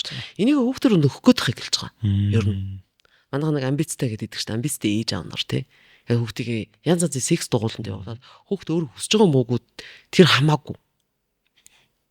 Тэр чинь хүүхд анхнаас тийм нөхцөл болцолтой хайрлуулж штэ. Ээж аавын хүсэж байгааг би биелүүлж ээж ааваа сайн байна. Тий. Тэгвэл ер нь ээж аавын хайрыг алдчих юм шиг тийм мэдрэмж төрж байгаа учраас л түгшсэн энэгшил гэж нэрлэдэг байна. Ийм хүмүүс чинь том болоод бас л нэг иймэрхүү хүмүүсийг айн ижлээ болгох сонгож аавна гэсэн үг байхгүй юу? Нөгөө тал нь ингээд заавал ямар нэгэн шаардлага нөхцөлтэй хайрлах. Тийм надаас заавал тийм партнерыг хайгаад тийшлээ саанаас. Партнер тий. Өөрөөс нь хэд дахин илүү боловсролтой ч гэдэм үү? Өөрөөс нь хэд дахин их орлого олж ирдэг нөхөртэй эмэгтэйчүүд жишээлх юм бол. Тэгэхээр нөхрөөгөө хүснээр нь байлгадаг. Тэгэхээр энэ чинь уул нь бол яг нэг иремийн харилцаа биш. Зарц босс хоёрын харилцаа шиг болчихж байгаа юм л да. Харамсалтай тий. За тэр нэг ийм самуун энэгшил гэдэг хамгийн муу энэгшил. Disorganized attachment гэж. Энэ яаж байгаа гэхээр одоо хүүхдийг ингээл уйлж хат нь өөдөөс нь инээвэл хүүхдэд ямар байх вэ? Энэ ч маш хэцүү шүү дээ. Хүүхд ингээд унаад хөлн шалбраа цусны гоожоод уйлсан чинь ээж нь өөдөөс нь тачханд л инээгээд ивэл ямар байх? Аимшигтай. Тэ? Хүүхд юмд инээд нүрээд 3-4 настай хүүхд гэж инээж исэн чинь үгсэнтэй инээгээд байгаа ингээд тас идэл алгатчул яах вэ? Ээж аав хоёрын айл нэг. Сайн энэ чи одоо самуун гэхээс өөр аргагүй байхгүй. Тий. Тэгэхээр чи ийм харилцаатай ингэж өсөж байгаа гамшигын жанртай харилцаатай гэр бүлийн харилцаатай хүмүүс байна одоо орж байгаа. Тий. Мэдгүй нэг мэдсэн чинь л үнсцэн өнгөцсөн байж исэн нэг мэдсэн чинь л зодцсон байж исэн юу болоод өнгөрсөн бүү мэд. Аим шиг. Тэгэхээр чи хүүхд анханаас нь асарж байгаа хүн нь ийм мэдрэл муутай юм шиг ийм бахаарч байгаа хүүхд тэр самуун энергшил гэдэг юмтай өсөж байгаа. Тэгэхээр хүнийг ер нь хайрлаж байгаа хүнд яагаад ер нь хайрлуулж байгаагаа ч мэдэхгүй байхгүй. Бусдын сэтгэл зүйг бас ойлгож чадгаа болчдөг бах тий. Одоо эмпати өөрийгөө мэдхгүй тий. Эмпати байхгүй өөрийгөө яаж байгааг ч мэдэхгүй юм чинь гамшиг. Тэгээд дээрэс нь энэ ямарлаасаа болоод мэдээж янз янзын нөгөө масруулах сохтуурлах байцснаас хараатуулна. Нэг баахан энэ донгийн асуудалтай хүмүүс байна. Одоо бол энэ чинь маруунд их асуудал болчиход байгаа. Америкт одоо тийм даунтаун гетто маягийн хорооллууд байж байгаа тийм юу зомби нар байдаг шүү. Зомби нарыг годамжин төвлөрсөн байж байгаа тийм бичвэр үе харагдаад өнгөрдөг шүү дээ сошиалар тийм. Энэ ч бас яг ийм хүүхэд наснд нэрвэгдсэн хүмүүс баг. Тэгэхээр хүн ер нь ямар хүн болж төлөвшөх вэ гэдэг энэ гişл маш чухал. Одоо бол би та өөрөө эхлээд хэлсэн дээ. Хүмүүс ингээд бичээд байна. Сэтгэл зүйн асуудал юм байна ингээл тийм. Юунгийн зарчмаар бол бүр одоо мэрэгжлийн бус хүмүүс нэг нэгэндээ зөвлөгөө өгж болохгүйгээр барахгүй бүр сэтгэл зүйч ч гэсэн бэлэн юм хүмүүст зөвлөгөө авч өгж байгаа хүмүүстэй хэлхийг дэмий гэж үзэж байна. Өөрөөр нь хайлах шийдлийг. Тэрнээс бол ерөөсөө өмнөөс нь та бол ингэсэн байна. Тийм учраас та ер нь ингэсэн дээр юм бэ гэж хэлэх ёсгүй байхгүй. Зөв би яг асуух гэсэн. Яг ийм дөрөв төрлөө. Тийм арга байна л та тий. Яах ёстой юм бэ гэвэл өөрөө хайх ёстой юм байна. Өөрөө хайх ёстой. Асуудал юм. Тийм учраас сэтгэл зүйч хүн бол ийм юунгийн салбараар явсан сэтгэл зүйч бол хүмүүс эхлээл эренгуут асуудал ярьж байгаа шүү дээ. Тэгэхээр ямар ч асуудал гэж би шилэх юм бол одоо 40 гарсан эрэхтэй. За албан ажил, карьер, орлого, ар гэрийн асуудал бол харьцангуй зүгээр дээ. Гэхдээ би ингээд сандраад ирж гэн тийм үү? Ерөөсөө би бэлгийн сулралтай болчлоо. Ир хүн тийм үү? Миний бэлгийн чалах ер нь юм болчлоо. Ямар асуудал байна? Тэр чи эрэгтэй хүний хувьд бол маш хэцүү асуудал. Ингээ ирлээ гэхэд юнг ерөөс тэр бэлгийн амьдрал руу нэхэлж тэгж орохгүй байхгүй. Ингээ за байж та ер нь сүүлийн үед ер нь юу гэж зүүдлээд ийн гэж эхэлнэ. Тэнгууд одооний энэ бужигнаанд амьдарч байгаа хүмүүс ч зүүдээр санахгүй. Мэдгүй би зүүдэлдэггүй гэл. Тэгэхээр юм инээмсэглээл. Тийм үү. Ер нь бол яг хүн зүүдэлдэггүй хүн гэж бол байхгүй. Та яг яг энэ тухай ерөөсө бодож байгаагүй зүүд бас үн цэнтэй өөрийгөө ойлгоход хэрэгтэй гэдгийг та ерөөсө ухамсартаар мэдэхгүй учраас магадгүй санахгүй байгаа. Тэрнээс бол зүудэлгүй хүн гэж бол байхгүй. Гэл ингээд явуулчлаа шүү дээ. Тэнгууд нөгөө нөхөр чинь тун удахгүй ер нь 2-7 хоногийн дараа ч юм уу дахиад уцаар яриад юу аваад цаг тоглоал ирнэ. Тэгэл ирэхдээ бол хөх би сая ингээд зүудлээ гэл ирэндээ. Тэгэхээр зүүдийн ингээд зүүдтэй холбооттой төстэй ч юм уу тийм зохиомжтой өвлгөр ярьж байгаа бол тэрийг өөрөөр нь хайлгаад идэх байхгүй. Та энийг өөрөө юу гэж бодож гин гэж асууна. Гэтэл одоо ч бол яг эсрэгээр хүмүүс зүүдээ сэтгэл зүйчтэй яриад энэ ямар учиртай ингэж асуугаад байгаа. Сэтгэл зүйчээс. Сэтгэл зүйчээрээ тайлбарлах гэдэг нь шүү дээ. Юунгийн хувьд бол энэ чинь боломжгүй байхгүй. Тэгэл юунг бол дотроо мэдээд байгаа ч гэсэн тэрийг бэлэн хэлж өгвөл харамсалтай яагаад гэвэл өөрийнх нь дотроос бий болох өөрчлөлтийг сэтгэл зүйч замаас нь хулгайлчихж байгаа. Булга авчиж байгаа. Тэнгууд юм органик биш өөрчлөлт гарч ирнэ. Тэгээ заслал авахтаа тэр нь юм алсуура тэнцвэртэй их удаан хугацааны заслал биш. Тэр богино хугацаанд л хоёулаа ингээл айгүй хөөрөл нэг тал сэтгэл зүйч нөгөө тал зөвлөгөө авж байгаа хүн хоорондоо ингээл их гоё эргээр өөрчлөгдөж байгаа юм шиг тий. Зөвлөгөө авж байгаа хүн их эргээр өөрчлөгдөж байгаа юм шиг их заслал авж байгаа юм шиг хөөрж яриад. Нөгөө тал сэтгэл зүйч тэрэнд нь хууртаал. Яста тийм жугамд юм гээл ингээл тэгсэн чинь пар сар болоогүй ижтлгүй амар болчихлоо. Ээлтэн шүү дээ. Энд амар их эрсдэлтэй асуудал. Хүний дотоод ертөнцийн онгойж тэр талын юмнуудыг сонсож, тийм нарийн найд юмнуудыг сонсож тэгээд баримжаа өгнө гэдэг чинь тийм үү? Сэтгэл зүйчийн үүрх хариуцлага маш их уул аваашгал юм байна. Тэгэхээр маш болгоомжтой хандах хэрэгтэй. Хүнээр өөрөөр нь хайлах хэрэгтэй гэж үздэг. Тэгвэл засал нь удаан хугацааны явуулна. Өөрт нь хэрэгтэй. Тийм байна. Би бас яг маах нэг паблишинг компанитай тэгээ сонгодог номнууд мандаа намтар байдаг байхгүй юу? Сүүлийн 2 ном. Угаасаа манай ялангуяа монголчууд ер нь хүнээр юм заалгуулах айгу дургу. Заалгуулсан чинь тэрийг дотор нэрээс орж ирдэггүй. Тэгээд би сүүлийн үед болохоор хин нэгний амьдралын ингээд уншаад тэндээсээ ингээд өөртөө тусгаад хариултаа олчих юм бол манайхан илүү үлдэстэй байх юм байна да гэд тэр чиглэлийн номнуудыг ер нь гаргаж эхэлж ирсэн. Тэгээд таас бас нэг асуумаар байгаа зүйл нь болохоор эрхчлөө гэж ер нь яг юу вэ? Эрхчлөө. Хүн угаасаа эрхчлөөрөө тэмүүлдэг гэж яг миний одоо уншижтай ингээд дуртай хүндэлдэг хүмүүс маань бол хэлдэг. Гэтэ таны үзлээр ер нь эрхчлөө гэж юу ах вэ? За Stuart Puffs авч энэ удаагийн дугаарыг Pearl on the Tag брендийн туслахаар та бүхэнд хүргэж байна. За Pearl on the Tag маань болохоор байгалийн онцгой эрдэсийн найрлагатай хуур бүтцтэй ус бөгөөд Булган аймгийн Хангал сумын нутагт 100 жилийн турш чулуугийн давхраар дамжин байгалийн жамаараа эрдэссэн ийм ус байгаа. Сүүлийн 2 жил болонгууд төрөл төрлийн тэмцээнд орж ирсэн бөгөөд тэндээс дуртах юм бол 2025 онд басан War Expo тэмцээнд дэлхийн өндөр зэрэглэлийн 65 эрдэс тустай өрсөлдөөд нэгт орсон буюу алтан медаль хүртсэн ийм ус байгаа. Мөн түнчл энэ жил болсон дэлхийн усны өдрөлөгийн тохиолдолд Солонгос болсон Киса тэмцээн дээр болохоор стил усан алтан медаль бас хүртсэн юм гайхалтай. Үнэхээр ингээд чандраараа шалгатаад гараад ирсэн юм гайхалтай ус байгаа юм. Тэгээд энгийн ус болон одоо иймэрхүү эрдэссэн усын гол ялгаа нь гэх юм бол та бүхэн бас мэдэх байх. Шууд аманд оргоод одоо тэр амаараа ингээд амжилаад ууж байгаа бүх мэдрэмжүүд нь хоорондоо шал өөр байдаг. Тэгээд ялангуяа Pearl on the Tag нь болохоор кальц, магний, гидрокарбонатын зөв тэнцвэрийг байгалаар агуулсан тул зөөлөн гой амтыг мэдрүүлээд өдөр тутмын усны хэрэглээг илүү тансаг бөгөөд илүү таатай болгож өгдөг. Тиймээс та бүхэн ямар ч сан нэг удаа туршиж үзээд үүнээсээ хойш өөрийнхөө сонголтоо өөрийнхөө төлөө хийгээсэй гэж хүсмээр байна. Ингээд гол агуулгалаараа буцаа орцгоё. Ер нь миний бодлоор бол эрхчлөө харцангуул олдно гэхээс биш. Энэ амьдрал дээр биологийн амьдрал болж чөлөөтэй амьдаг гэж юус байхгүй. Тийм учраас нэг буддизмын нэг хамгийн агууштай юм нь юу гэхээр тэр амьдралыг зовлон гэж үзээд амьдралыг хүрдэнд барьстай байгаа гэж хэлж өгдөө шүү дээ. Тэгэхээр энэ үхэж төрхийн хүрднээс чөлөөлөгдөхийг л одоо тэрэнд л чиглэсэн тийм нэр ондчихын тий цогцгүй ухаан байж байгаа тий.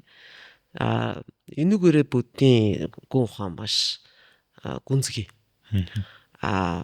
Зүгээр баруунд бол яг нэг либерал үзэлтнүүд гээл эрхчлөөг бол ер нь хүмүүсийг одоо юу гэдэг массыг төрөгдүүлж залхах хэрэгтэй механизм болгож ашигласан. Тэгэхээр ийм маш харьцангуй юмыг хүмүүс байдаг юм шиг ойлгоод зэрэглээ өгчөж байгаа. Сэтгэл зүйн үүднээс нь аваад үзэх юм бол хүн чинь ерөөсөө амьд явж байгаа нөхцөлд яг л нэг ийм хоёр янзын амьдын одоо юу гэдэг юм баясал гэж ойлгож болно, нөгөө л эрчим хүч гэж ойлгож болно, нөгөө л комплекс гэж ойлгож болно. Ийм одоо бас драйв энэ гэж нэрлэдэг аа. Нөгөө л юунг бол либидо гэж нэрлэдэг. Бас хайр гэж ойлгож байна. Ийм юмар л одоо түлхий одоо юу гэдэг ийм юм биднийг хөтэлж амьд явж байгаа нөхцөлд хөтэлж л идэг. Тэгэхээр өөрөөр хэлбэл хин нэгэнд атачд байгаад энэ байхгүй болчвол тэгэл ер нь амьд явах хэцүү байхгүй. Энэ амьд байгаа нөхцөл байж лээ. Тэр либидо гэдэг юм, амьдын баяр баясгал гэдэг юм. Харин ерөнхийдөө хоёр янзаар илэрж гарч ирж байна. Нэг нь болохоор амьд явахын төлөө тэмцэл, эго. Одоо үр удмаа үлдэх. За, бэлгийн амьдрал, power drive гэх юм. Power drive. Тий. Яг нэг иймэрхүү маягаар гарч ирдэг байхгүй юм чинь. Гэхдээ хүний амьд явах тэмцэлтэй холбоотой, эготой холбоотой. Гэтэл нөгөө талд болохоор ийм амьдралын утга учирыг хайх. Тэр их болсон 6 зүйл хамаг амьтан гэдэгтэй холбоотой байх. Их үүсвэртэйгээ холбоотой байх. Ариун дагшныг хайх. Гэрэл өөд тэмүүлэгчд юм уу? Тэ? Өөрөө нэг том юмны нэг хэсэг гэж мэдрэх. Нэг ийм хүслээр илэрч гарч ирж байгаа. Тэгэхээр ерөөсөө Австрийн одоо юу бүлэглэл байсан ч тий дарангуулагч нар байсан ч За нөгөө тал шашин номлогч нар байсан ч ерөөсөө нэг энэ хоёр янзаар илэрж байгаа тэр хүний либидо гэдэг юмыг л уургалж авдаг. Тэгэл тэрийг нь залдаг. Тэгжээж л майнд контрол гэж одоо хүний оюун ухааныг залах тэрийг эзэгнэх эрхших тийм чадaltaй болж байгаа. Ерөөсөө. Тэгэхээр нэг талд тэр амьд явахын төлөө эготой холбоотой либидо байж байгаа. Тэрийг нь уургалж авах юм бол чи тэр хүмүүсийг өөрийнхөө эрхшил байлгах чадна гэсэн. А нөгөө тал тэр шашинлаг, бурханлаг, ариун дагш руу тэмүүлдэг одоо хүн төрөлхтний нэг хэсэг байх гэсэн тэр community гэдэг байгаа отог омог аймаг одоо гэр бүл амраг саднаас нөхөд нийгэмтэйгээ холбоотой авах, хүүгээр холбоотой авах тэрнээс бүрэн тасраад явчихгүй байх гэсэн нэг тийм юм шүү дээ. Хүсэл шүү дээ. Тэрэн дээр чинь тэр чинь зайдлах маягаар, тэр чинь цаламдах маягаар шашны фанатик үзэлтэй үгүй болвол янз бүрийн улс төрийн хит төлшөрсөн үзэлтэй хүмүүс болгоод зүтгүүлчихэж байгаа юм л та. Ингээ одоо үсгэр чинь хүн субъектийн хувьд бол бас яг ийм туйлын эрхчлөө гэж бол бидний амьдралд байхгүй байхгүй. Тийм байна. Амьд явж байгаа нөхцөл. Ямар нэгэн зүйл дандаа л хараалагдаж аль нэг бүлгийн нэг нь л болол явж. Тийм. Тэгэхээр энэ амьдын баяр баясгал чинь байхгүй болчвол энэ ч аюултай. Тийм байна. Амьдын баяр баясгал гэдэг нь цаашлаад хүн хоорондын харилцаанаас авч байгаа баяр баясгал гэсэн үг үү эсвэл энэ либидо гэдэг юм ерөөсөө бид нар ухамсартайгаар залж болохгүй. Ерөөсөө инстинкттэй холбоотой. Тэгээд далд ухамсараас бас ундарч орж ирж идэг. Тэгээд ийм байгалийн жам ясны механизм баггүй. Тэгэхээр энэ байхгүй болчихно гэдэг бол аюултай. Энэ чинь ер нь магадгүй одоо тэр нэг үнэхээр гэгэрсэн хүмүүс гэдэгт бол тэр хүмүүс бол энийг давсан байдаг гэж би бол зур магадгүй л гэж хэлж байгаа тийм үү. Энэ бол их хоор. Яагаад тэр хүмүүст тийм оюун ухааны өндөрлөгт тийм өндөр түвшинд хүрч чадж гэнэ үү гэхлээр өөрийгөө тэр архетип сүнс сүлдтэйг андуурахгүй байгаа. Энэ бол гэхдээ хүн болгонд байдаг чанар биш ээ гэж үзсэн байхгүй юу? Яг ихэнх хүмүүс өөрийгөө тэр архетиптайгаа андуураад би гэгэрчлэгээ солирчдөг гэж байгаа байхгүй. Энэ ч дом болохын өвчин биш үү? Тэгээд эго өөрийгөө архетиптайгаа андуурахгүй байж хөгжнө гэдэг бол хүссэн хүн болгоны хүрх хөгжлийн үе шат биш байгаа. Тийм учраас Юнг энэ дээр их анхааруулдаг хүмүүсийг хүн бүтээлч гэж болно, оюуны ажил эрхэлдэг байж болно, тийм ээ? Юу ч хийсэн байсан нэг маш их том аюул биднэрт байж идэг. Тэр юу гэхлээр ерөөсөө хийсэн бүтээснээ цэвэр өөр юм шиг ойлгоод, тийм ээ? Тэгээд өөрийгөө бурханчилж бодох. Энд чи яаж ийм ихлээр өөрийгөө тэр архетиптайгаа далд ухамсартайгаа андуурж яах гэсэн үг байхгүй. Ингэчээр хүн чинь солирчж байгаа. Угаасаа нэг жоохон юм дөрөд ирэхээрэл нэг хүмүүс нэг сонирн болоод тэр эхэлдэг штэ. Анх их гоё эрэг сэтгэл төрүүлэл анх цуг ажиллаж байхад чихт сайн байсан. Үгүй бол найз нөхөд байхад бол ерөөс анзаарч байгаагүй байсан чаа. Ингээд амжилттай болоод мөнгөтэй болоод ирэхээр хүмүүсийн амьдрал хүмүүсийн занд гаргаж байгаа зан авир нэг эрс өөрчлөлтөд явчихдаг шүү дээ тийм үү. Тэр ч хүн гайхдаг тий. Тэгэхээр эн чинь яаж юм гэхэлэр ер нь бол мөнгө эд хөрөнгө эрх мэдэл гэдэг чинь өөрөө тийм хүн тортой юм бол биш. Зүгээр литмус тест гэдэг шиг тийм одоо хүмүүсийн одоо мөн чанарыг нь илрүүлж гаргаж ирж байгаагаар л юу вэ? Ингээд нэр хэлбэл одоо өөрийнхөө ундаг машинаар ч юм өөрийгөө тодорхойлоод байна гэсэн үг шүү дээ. Энэ ч ерөөсөө зур нэг юм сорилтны л чанартай тест шиг байхгүй юу ер нь бол тий. Тэгэл энэ тестийг даваад туулчихж хагаад ерөөсөө анх байсан шгээл байгаал ноцтой өөрчлөлт орохгүй байгаа бол энэ чинь хүн маш их сайхан төлөвшсөн байна гэсэн үг. Тэгээ ийм хүмүүс бол угаасаа ч ер нь нэх гой юм яриад баярлалаа уучлаарай гэдээ яваад идэггүй. Тийм ээ? Үн төлөвшсөн. Тэр чинь мөн жанр нь байж гэн ингэж огцом ингэж юун дээр хэлбэрэхгүй байхгүй. Тийм ээ. Буддизмын бас нэг гоё тал нь тэр шүү дээ. Сургаал дээр болохоор ердөөсөө юу ч чинь их биш. Ер нь энэ хороо ертөнцийн дээр бүхий л зүйл дандаа өөрчлөгдөж, хувьсаж явж байгаа болохоор миний гэдэг ойлголт ерөөсөө байхгүй. Тий, юу ч байхгүй шүү дээ. Тий, би бол та бөгөө та бол би бол энэ ширээ бөгөө ширээдсэн би. Энэ байсан бүхэн чинь хувираад алга болол. Тий. Тэгээд амьдрал биологийн амьдрал бол ингээл үргэлжлээл юм. Амьдралын үрд бол эргээл юм тий. Яг үнэ. Карл Юнгийн яг Рассел ч юм уу те ингээд олон төрлийн аз жаргалын онолууд гэж байна л да. Ер нь таны ингээд судалж мэдснээр хүн яг мөнхийн аз жаргал угаасаа гэж бол байхгүй. Тэр бол нэг төрлийн тэнэглэл. Гэхдээ тухайн момент цаг бүртээ аль болох бид нар нэгэнд төрсэн юм чинь гоё аз жаргалтай явчмаар байгаа дээ шүү дээ. Зовлон байгаа ч гэсэн. Тэгэхээр ер нь аз жаргал гэж яг юу вэ? Яаж одоо тэрийг аль болох чадлаараа тухайн одоо цаг үеийг өөртөө гоё мэдэрч нэг гоё амьдрах уу? За. Энэ ч маш комплекс сэдв. За ер нь бол энэ зах зээлийн капитализмын хийсэн сүтгэлтэй юмнуудын нэг нь хүмүүс ингээд аз жаргалыг юутай андуураад байгаа. Нэг бол зугаа цэнгэлтэй. Үгүй бол ийм цэвэр ийм материализмтай андуурж байгаа. Жоохон юмтай болчихвол энэ чинь байнгын нэг ийм бидрийг түлхэж идэг, нөгөө тал татж идэг ийм хоёр эффект байна шүү дээ. Нэг талд бол ингээд яаж ажил хий, мөнгө ол, ингэхгүй бол баларна гэж түлхэж чинь тийм үү. Бид нар айгүй стресст орж байгаа. Нөгөө талд намайг аав гэсэн зар сурталчилгаа нэг байнгын юм өдөөлттэй тийм. Тэгээ гадны энэ хоёр талын хоёр шал өөр энэ өдөөлтнөөс стимулус гэж нэрлэдэг тийм. Ийм өдөөлтнөөс болоод бид нар сүултээ бүр ядаргаанд орж байгаа байхгүй. Энэ дарамтнаас болж. Тэр хүмүүс бол яг нэг одоо нэг юу илжиг унцсан хүн нэг луу ингээд нэг модон саваад ингээд үлгөөд өнжилсэн мэт гэсэн яг тэгж шогшоод байгаа тийм. Тэгэл тэрийг л идчихвэл ер нь ажралтай болох юм шиг бодоод байгаа боловч тэгээ байнгын юм байгаа нөхцөл. Өөр шогшоол байгаа тийм үү. Тэр чинь хамаг энерги алж байгаа гэсэн үг шүү дээ ер нь бол. Тэгээд ер нь утга учир байх ч гоо. Нэг ийм асуудал. Энээс болоод бид нар аз жаргалыг тэр сэтгэл зүйн талаас нь өргөн утгаар нь бол мэдэхгүй явж байгаа. Аз жаргал бол маш харцангуй.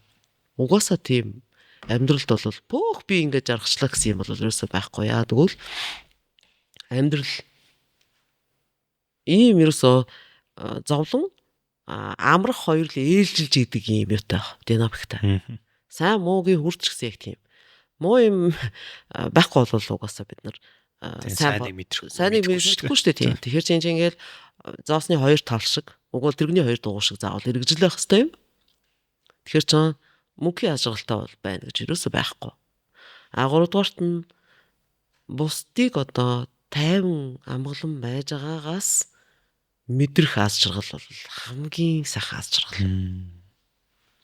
Хүмүүсийг ингээд өөрийнхөө хүснээр таваар мөрөөрөө байж байгаа, зөнгөөрөө байж байгааг мэдрээд тэндээс энэ бол жинхэнэ амар тайван. Энэ бол жинхэнэ аз жаргал юм байна гэж мэдрэх бол үнэхээр сайхан санагдана надад. Хүмүүс ч ингээ өөрөө таавраа байж штэ. Ямар ч стрессгүй яг ийм үед хүн нэг дор байж байгаа хүмүүсээс тийм сайхан энерги эрчим хүч цацарч идэг. Яг үнэ. Тэгээ энийг мэдрэх бол надад гүн гүнзгий аз жаргал. Энийг мэдэрсэн хүн бол угаасаа нэгнийхээ амжилтанд татаарахгүй, нэгэнд амжилтанд хүрлээ, ажил нь бүтлээ. Тэндээс нь давхар өөрөө. Тэндээс адилхан баярлал хөөх манай нэгдсэн биш тийм. Энэ бол аз жаргал. Тэ? Хөөх манай нэгдсэн биш тийм. Баяр хүргэе. Үнэнгээсээ. Өөрийн юм шиг. Өөрөө л тийм амжилтанд хүрсэн юм шиг, өөрөө тийм хэмжээний орлого олцсон юм шиг баярлж ийн гэсэн үг. Энэ аз жаргал шүү дээ. Тэ? Гэтэл бид нар тэр нөгөө яг энэ нөгөө илжгэнд ингээ харуулаад шахшуулаад байгаа луун шиг юм руу гүүл энэ бол аз жаргал биш чинь зовлон бохгүй. Намайг хүн унтсан байгаа шүү дээ. Тэ? Тэгэл би яваалаад нөгөө луунд бол хизэж хүрэхгүй. Тэ? Хизээ хангалттай вэ гэдгийг мэдэх нь одоо бид нар угаасаа л капитализм нийгэмд ингэж амьдарч байгаа. Мөнгө олох ёстой тэгэхгүй бол үлдэж өгөх нь. Тийм болохоор хизээ хангалттай гэдгийг мэдэх нь л айгүй чухал байх уу те. Одоо жишээлбэл би ядаж ингээд нэг байрны түрээсээ нэг төлчдөг төвшөнд нэг хүссэн хоолоо идчихдэг төвшөнд өөртөө цаг гарах болох тэр төвшөнд очоод за би ингээл ер нь болсон юм байна. Зөө миний амьдрал нь хилүүчгөө дутуучгөө гэдгийг мэдчихэж тэрний дараа чинь төвшөр нөгөө очихоо. Яг одоо хоёлаа капитализмтай холбож ер нь хүмүүс тайлбарлая л да тэгвэл хүмүүс ч одоо нэг ангаах ерөөсөө ингээл нэг хамаг юмнуудыг чинь заланга тусдаа хөгжүүлээ салбар болгоцсон. Ангаах гэсэн үү? Ангаах тэгж өгдсөн. Ер нь сэтгэл зүйн эрүүл мэндийн хүмүүс бол бас биес тустай юм шиг үзээд байгаа. Тэгэхээр Юнгийн хэлдэг юм нь юу гэхэлэр ерөөсөө хүнд одоо ингээд нэг яг сэтгэл зүй талаасаа далд хумсар гэж байна. Тэнд архетипнууд гэж нэг юм байна. Тэр хүүхд өсөх явцад эго мөргөлдөөд болж байгаа тэр хувь зяаны маягийн чанартай процесс шүү дээ. Цохилтууд бид нар янз янзын саад бэрхшээлтэй уулзрал тэрийг туулна тийм үү. Тэр болгонд тэр далд хумсараас идэвхжиж идэг тийм комплекснууд үүсдэг байхгүй. Тэрийг эго комплекс гэж нэрлэдэг. Эго комплекс. Тэгэхээр чинь бас power complex ч гэж болно. Үгүй бол одоо би нөгөө хүмүүсийг хөвшмөл хүний амны уншлаг болцсон үгнүүдээр л би жишээ олгож байгаа. Барууныхан ч нэг father complex гэж яриад байдаг. Тэ? Аавын комплекстэй хүн гээл. Үгүй бол ээжийн комплекстэй хүн. Үгүй бол наадах чинь жоохон sex комплекстэй ч гэдэг юм уу, тэ? Ингэж яриад шүү дээ. Яг ингэж ярьж байхдаа бол Юнг энэ байгалийн инстинкттэй холбоотой хүний одоо амьтанд байдаг амьтанлаг тэр инстинкт 5 м хүнтэй холбоотой учраас энэ чинь хүний бие махбодтой холбоотой. Энэ бол цэвэр сэтгэл зүй юм бол биш. Нөгөөтэйгүр хүн өөрөө оюун ухаанд хөгжсөн ийм ухаантай амьтан учраас соёлтой учраас соёл иргэншил гэдэг юмтай учраас нийгэм гэдэг юмтай учраас энэ чинь ингээд инстинктээ хувиргадаг юмтай. Тэр хувиргах нэг талд одоо сэтгэл зүй, нөгөө талд болохоор инстинкт байна. Энэ хоёр ингэж нийлж тэр инстинктээ хувиргах тэр процессоос гарч байгаа ямиг комплекс гэж нэрлэдэг байгаа. Тэр комплексыг жоохон автоном бие даасан чанартай. Хүн ингээ өөрөө нарийн ухамсартайгаар зохицуулахад бас маш төвхтэй гэж үзсэн байхгүй. Тэрүүгээр их үнцэнтэй. Гэтэл одоо тарих мэдрэл судлалд энэ чинь бүр яг шинжлэх ухааныхаа талаас нь батлаад хүний анатом талаас нь баталчлаа шүү дээ. Хүнд ийм өөртөс мэдрэлийн систем юм 3 янзын юм байд юм байна. Нэг нь болохоор бүр тэр бүдүүлэг ийм хөвлөөр явагч хүүтэн цустай амьтны мэдрэл юм байна. Хамгийн доор үед юм байна. Одоо нэг хүний бүхс тааз бүслэгийн хавийг эзлэл байж байгаа. Тэ? Тэрний дараагийнх ч болохоор сүнт жилтэй амьтны хүний нугас нуруунд байж идэг симпатетик мэдрэл гэдэг нэг байж байгаа. Тэгээ дээр нь болохоор smart social nerve нийгмийн мэдрэл гэж нэрлэдэг байгаа юу байж байгаа. Ventral vagus гэдэг тийм парасимпатетик мэдрэлийн хамгийн дээд хэсэг нь гэсэн үг тийм байж байгаа. Тэгэхээр энэ чи юу гэсэн үг гэхээр бид нар бол бие сэтгэлийг ерөөсөө салангат тустай юм шиг ойлгож үзэж болохгүй.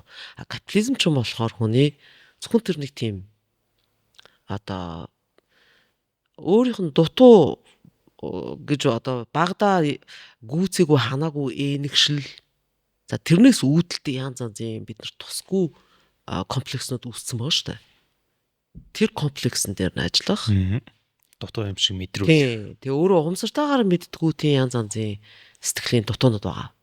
Өөрийгөө голж боддог янз янз юм байгаа. Би царай гутаач гэдэг юм уу? Би майж голтой ч гэдэг юм уу? Би яг хамраа хийлүүлэхгүй бол болохгүй байх ч гэдэг юм уу? Үгүй бол би хавтгаа өгзөхтэй ч гэдэг юм уу? Үгүй бол би мөнгөгүй ээж аваагүй гэсэн болол ингээл явж байгаа ч гэдэг юм уу? Энэ комплекс шүү дээ. Тийм гоо дандаа ийм сэтгэлийн гүнд байж байгаа тэр дутуу тэр одоо шархч гэж бол бас багад амссан травманаас үлдсэн шархсаар бас байж байгаа эмзэг юмнууд. Тэрийг нь хөндөх маягаар тэрийг нь ингэж цаландах маягаар л биднийг ер нь сайлын үнд болгочихж байгаа байхгүй. Тэрүүгээр маш хэцүү. Тийм учраас яг ийм цаг ирэх гэж гин гэдгийг Юнг мэдчихсэн учраас ер нь хүний ийм identity гэдэг ийм би өөрөө хин юм бэ юу юм бэ гэдэг дээр ерөөсөө юу ч мэдэхгүй тэрийг бүр эд холтойгоо адилхан хайх тийм үе ирэх юм байна. Энүүгээр нь далиндуулаад янз янзын худлаа юм яриад юу төрөвчин гоох тийм залтай хүмүүс бас зөндөө олуулаа гарч ирэх юм байна. Энэ эзотерик гэмиг нь хэрэгцээг нь хангаж өгөх гэж тийм үү? Дутууг нь хангаж өгөх гэж. Гэхдээ тэр бол зүгээр хангаж өгөх ч биш ерөөсөө зүгээр тэрүүгээр нь цаландаж нэвж хуурж ашиглах тийм хүмүүс. Тэгэхээр яг энэ цаг үеийг маш олон жилийн өмнөөс хараад тэгээ ер нь өөрийнхөө үеийнхэнд зориулж боловсруулсан сэтгэл зүй биш. Биднэрт одоо танд тэгээ бидний үр хүүхдэд дараа дараачийн үед маань зориулсан сэтгэл зүй. Тэгэхээр одоо нэг институтийн ойлгохтой санхүүжилгүй явж байгаа мөртлөө эсэргэн мандалд болоод байгаа залуучууд их сонирхож уншиж байгаа. Тэгэхээр би эндээс тэгж хардаг байхгүй. Энэ бол ерөөсөө яг цаг үеинд болцсон юм байна. Энэ маш алсын хараатай бэлтжүүлдсэн багжтай хайрцаг байна гэж ойлгож байгаа. Тийм байна. Та гэхдээ судлаачийн үүднээс бүх зүйлтэй бас санал нийсэж байгаа гэсэн үг бол биш байх тий. Үгүй. Тий. Зарим ерөөсөө энэ монголчууд болохгүй ч майлслын ерөөсөө биш байна да гэж бодсон хэсгүүдэд та дурдах юм бол нэг хамгийн авууштай юм нь яг хүнийг ийм догматик болгохгүй. Ер нь өөрийнх нь дотоод ертөнц ер нь өөрөө хүн яаж өөрөө хэн болж төлөвшөх вэ гэдэг дээр ер нь гадны нөлөөгийг авахгүйгээр хөгжих тэр сэтгэл зүйн талын багж зэвсгнүүдийг бэлдэж өгсөн учраас би их үнцэнтэй гэж боддог. Тэгээ тэр тал дээр хэлсэн юмнууд нь манай Монголын одоо бурлуудын маань хэлдэг амьдралын 10 ухаантай бас их дүүцдэг тийм учраас би их хэрэгтэй гэж үздэг байгаа. Энэ дээр нь маш их одоо байрладаг, талархдаг юнгт. Тэглэж гисэн юнг ч өөрөө бурхан биш шүү дээ. Амьд л явсан хүн авах гэхийн ухаанаар хандах хэвээр. Яг миний хувьд өстой нэг санал нийлдэг нэг 3 юм байдаг. Нэг нь болохоор юу гэхээр одоо эртний маягаараа амьдарж байгаа хойд өмнөд Америкийн уугуулууд, индианууд гэсэн үг. Австралийн аборигенууд, Африкийн харууд. За тэгэхээр ч одоо бид нар бас орчих واخгүй юу? Тийм байна. Нүүдэлчтэй. Полинез, Меланезийн нөхдүүд ажиллах юм бол нөгөө Шинжландын Маоринууд ч гэдэг юм уу те. Ийм нөхдүүд орж байгаа. Тэгээд бас Төв Азийн бид нар нүүдэлчин болчих юм байна. Эдгээр primitives гэж нэрлэдэг байхгүй. Тэр нь юу гэсэн үг вэ? Тэгэхээр яг тэр үеийнхээ primitives. Тийм байна. Primitives одоо зэрлэгүүд бүдүүлэг хүмүүс гэдэг. Гэхдээ тэр үед угаасаа хүн судлал угсаатны судлалын угаасаа эрдмийн хүрээлэн тэр чигээрэл барууных нь тэр үгээр нэрлэжсэн учраас мань хүнд яг нэг нэр томьёоны хувьд дискурсын нөлөөгөөр тэгж бичижсэн байж болно тийм үү? Тэгэхээр энийг бид нар бас надад цаантаа бодож үзэх хэрэгтэй. Биднийг бол бас яг ингээд бүдүүлэг гэж шоолоод байсан юм бол бас биш. Нөгөө талд жоохон дорд үтсэн юм бол бас байгаа. Жоохон хүүхчиг сэтгэлгээтэй. Гэхдээ хүүхчиг сэтгэл зүйтэй байлээ гэд муу гэсэн үг шүү дээ бас тийм үү? Энд юу гэсэн үг гэхээр энэ хүмүүс сурах юм байгаа л гэсэн үг тийм үү? Бид эрэг талаас нь бодоод үзвэл тийм. Нөгөө төгөр хэдий бид нарыг хүүхчиг сэтгэл зүйтэй гэсэн мөртлөө тэр одоо тэр Америкийг колоничлсан цагаарчнууд байна шүү дээ. Эдний чинь аимшигтай хэлсэн байхгүй юу гэжсэн гэхлээр. Би анатомийн хувьд физик талаасаа ерөөсөө нэг харуулчих байдаг гэж би хэлнэ чинь. Энд юу гэсэн үг гэхээр би анатомороо болвол ер нь ийм хар архетипны нөлөөнд эзэмдүүлсэн гэсэн үг байхгүй. Англиар possessed гэдэг штэ. Муу ёр шүглцсэн юм шиг хүмүүсийг хэлдэг тийм үү. Гадны юм өдөрдөд байгаа юмыг хэлж байгаа. Тэгэхээр цагаарчтай Америкууд итгэжсэн байхгүй. Биеийнх нь хэлэмж тийм яг нөгөө ghost одоо spirit оюун ухаан гэдэг тал дээр сэтгэл зүй гэдэг тал дээр болохоор индиануудын архетипны иргэшээлт гэдэг гэж дүнс. Бүр газар шоргоно. Энэ юу гэсэн үг гэхээр ер нь бол эднэр Америк 2 твийг колоничлсан ч юм биш өөрөө колоничлуулсан гэдэгтэй адилхан байхгүй. Энэ чинь бас гайхамшигтай үгүй шүү дээ. Энэ бодол те. Тэгэхээр ерөөсөө бид нар амьдрал дээр харахад бит юм тэгээд оюун санаа хоёрын хоорондын харилцаа бас тийм байгаад байдаг байхгүй. Нэг нь болохоор idea үгүй бол сүнс нөгөө талд болохоор meta бодит юм гэдэг ч байгаа тийм. Тэгэхээр бид нар амьдрал дээр харахад ч одоо юу гэдэг их баян нөхдүүд бол ер нь тэр мөнгийг эзэмдээд байгаа ч биш өөрөө эзэмдүүлсэн. Тэ? Бас сүүлд нэг юм хошин яриа гарч байгаа. Хүн бол үр тариаг гаршуулсан ч юм биш л дээ. Ер нь бол бид нар өөрснөө үр тариандаа гаршуулсан юм билээ шүү дээ. Тэ. Homo specie бичсэн зохиогчтой тэ. You all know horror гэжсэн тийм үү? Serials domesticated us тийм үү? Бид гаршуулсан гэх тэ. Тэгэхээр юм чи ийм тонгороо харьцаатай байдаг болохоор яг бидний primitive хүүхчиг сэтгэлгээтэй гэж ингээд хэлээд байгаа жоохон доромж сонсогдоод байгаа боловч нөгөө талд бас ийм амар иргэшэл одоо хүч гэж байд юм бэ шүү далдах юмсрээ. Гэтэл бидний одоо ойлгоод байгаа колоничлогч нар маш хүчтэй явж гин маш их хөгжөөд ийн гэдэг хүмүүс ясэм дээрээ энэ колоничлсан хүмүүсийнхаа өвөг дээдс тэдний нутгийн газар шорооны лус авдгийн иргэшилт сэтгэл зүгээрээ ингээ колоничлуулчаад явж байна. Өдөрдүүлчээд явж байна гэсэн санаа байж байгаа. зөв юм байна. Тий. Тэр их зөв юм байна үстэй. Хоёрдугаарт нь болохоор одоо ингээд энэ барууныхны одоо юу гэдэг насан турсан хүмүүс жоохон хөвгөдөд бэлгийн төрөмгөл бэлгийн мүлжлөх хийх юм бохоо шившгийн бохоо асуудал одоо их юутай цар хүрээтэй араасаа гарч ирж шившгийн эргэлтэй PDD гээл тэгснэ Винстин гээл Холливуудын эмэгтэй жижигчдийг ашиглаж исэн шоронд орцсон. Эпстин гээл нэг юм гарч ирсэн. Одоо бол энэ шившгийн файл майл дэлгэгдэх асуудал бол ид өрнөж байгаа тийм үү? Тэр хамгийн гайхалтай юм нь энэ хүүхдийг хүчндэх энэ муухай бузар юмны тухайд ер нь бол барагтаад бичээгүй байхгүй. Энэ надад их сонин айсах шиг санагддаг. Яагаад те? Яагаад энийг ингээд хөндөг өргөцөө? Их сонин. Гуравдугаарт нь болохоор шинжлэх ухааны үүднээс л одоо сэтгэл зүг тайлбарлаж байгаа гэж яваад идэх мөртлөө надад яг нэг юм мэдрэмж угаасаа байдаг. Үгүй ээ. Энэ бол эзотерик юм аа гэдгийг бол би ялгаж уншаад байгаа шүү дээ. Тэр нь бол угаасаа анхнаасаа л ер нь байсан. Гэхдээ бүр ер нь насныхаа эцэд бол өөрөө тэр гностик гэдэг тийм барууны одоо эртний грекийн бүр Ориген гэдэг хүнээс гаралтай тийм шашны гүн ухааны урсгал гэсэн баггүй. Гностик гэж.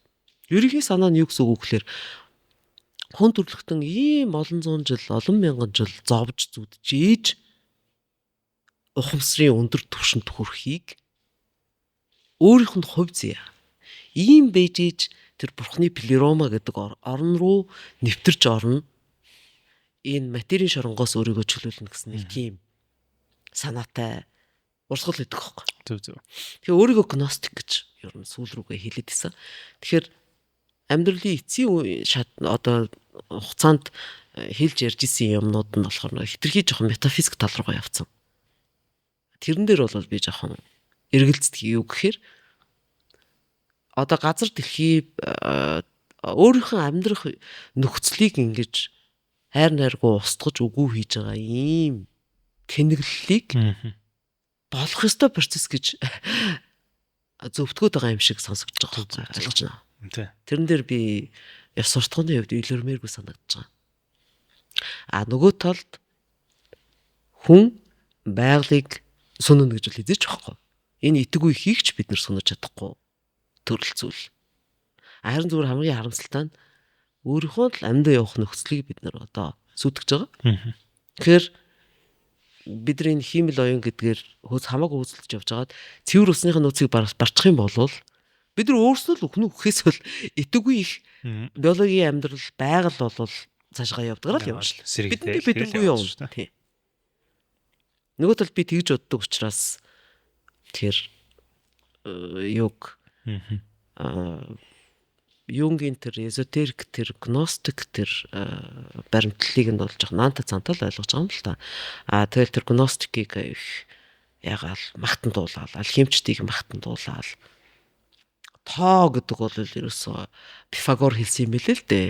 ертөнцийн одоо юу гэдэг хамгийн нейтрал хамгийн гайхамшигтай сайн мууг хуваагддаггүй юм нь бол тоо. Сансар огторгон хэл бол хөгжим. Хөгжимчин бол тооин гэж хэлсэн байна. Тэгэхээр ингээд тоог ингэтэл нь магтаад идэг. Гэтэл бид нар алгоритмаар одоо өөрчлөлт явьж байгаа шүү дээ. Тэгэхээр энэ надад эргэлзээ төрүүлээд байгаа. Бусдаар бол тэр маш их юмнууд монголчуудын төр зуурын шуурга маягтай төөрөгдлийн үед баримжаа олж авахд их хэрэгтэй зүйл зөндөө байгаа. Тэрийг бол ерөөсөө ухаад барагдахгүй сан хөмрөг гэж ойлгож байна. Тийм байна. Хоёул яг энэ хүртэл ер нь нэлээ олон ярьлаа. Яг тэр хэрэгтэй зүйлс талаар нь те монголчуудад тэн дээр дурдаагүй яг таныг за энийг л одоо тэ ингээ үзэж байгаа хүмүүс ойлгоод авчихсан. Амьдрал чинь шууд одоноос хэрэг болно доо гэдэг зүйл юу байна? Дуртаагүй зүйлүүдээс. За яг одоо ер нь бол ерөөсөө бид нар түүхийн мөчлөгийг сэтгэл зүйн үүднээс нь харж сураагүй. Ерөөсөө ямар ч салбарыг бид нар сэтгэл зүйн үүднээс нь харж сураагүй учраас үүгээрээ Юнгийн гүний сэтгэл зүй гоцгойд. Одоо ерөөсө хүний оюуны хөдөлмөр ямар ч салбарын юм бэ, ямар ч чиглэлийн юм бэ. Сэтгэл зүйн линзээр харна гэдэг чинь бас гайхалтай байхгүй.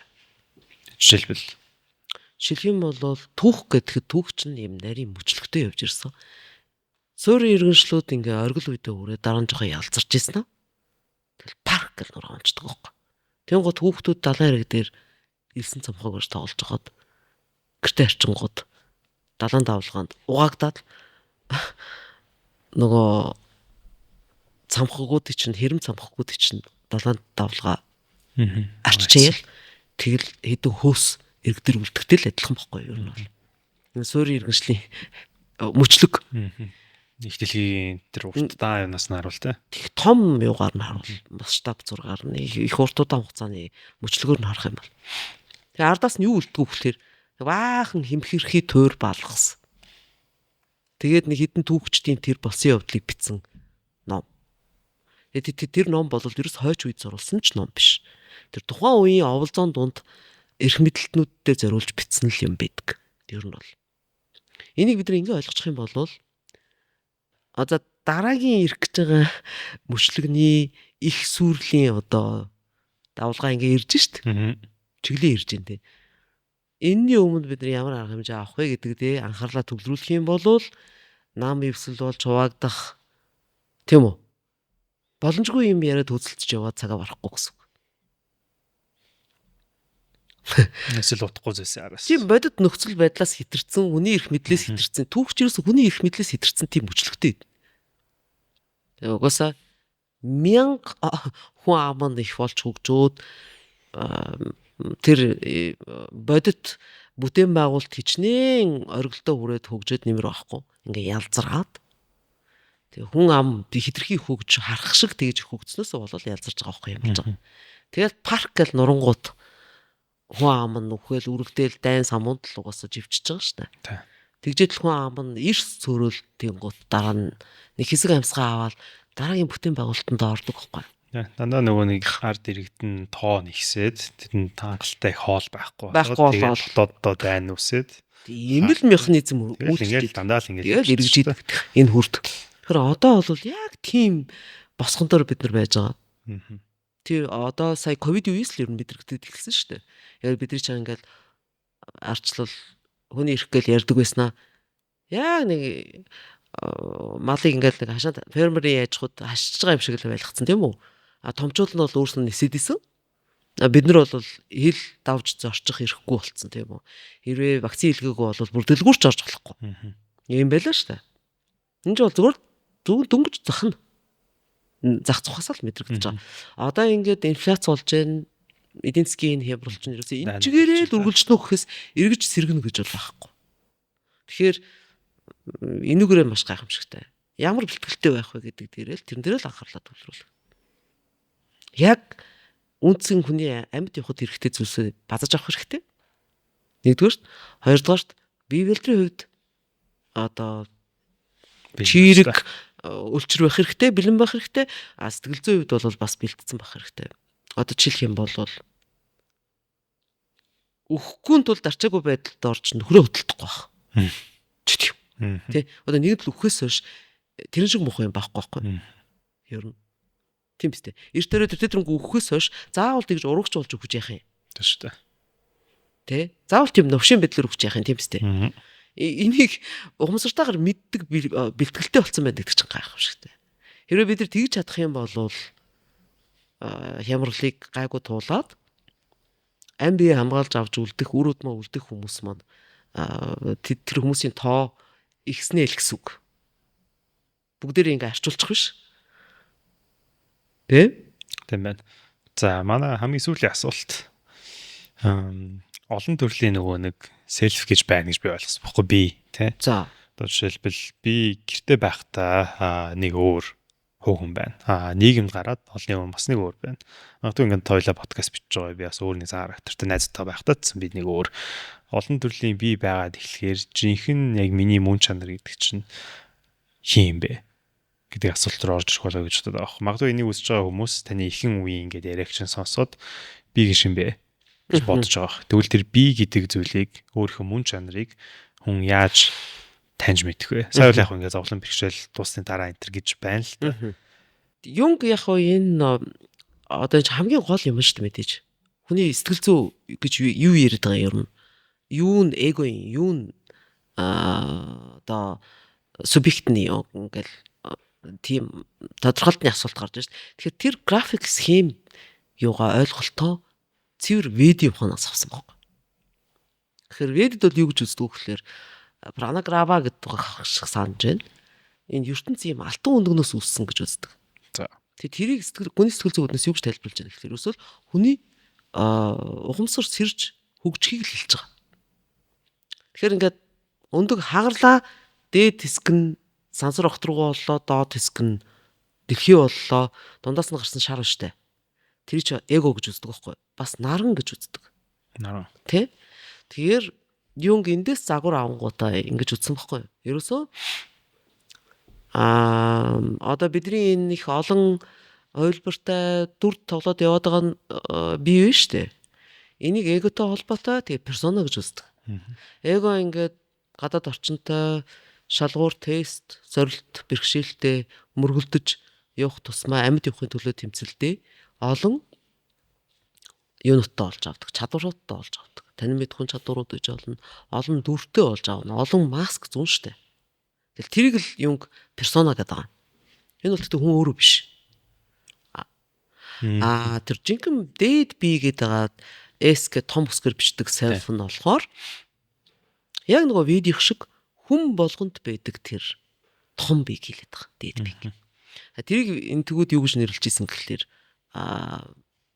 Рудра, Брахман, Атман, Пуруша гэх мэтэр.